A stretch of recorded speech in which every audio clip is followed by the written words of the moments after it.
and welcome to my latest video. Today I'm going to show how to bring plastic back to life using a heat gun. Fun. Okay.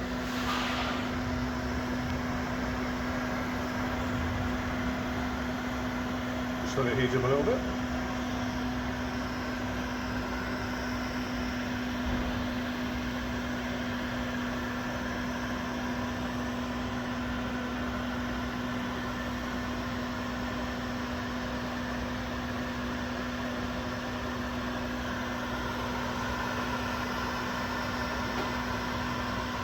A bit more temperature. Needs about 270 degrees, will be about right, I should think. There we go.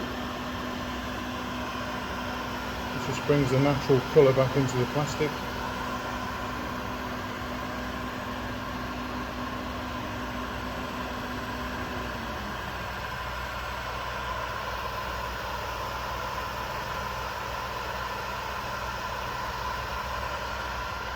This will bring your faded plastic bumpers,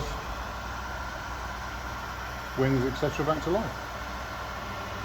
Back to your natural colour. And put a coating over the top to protect them. Thanks for watching. Hope you enjoyed this video.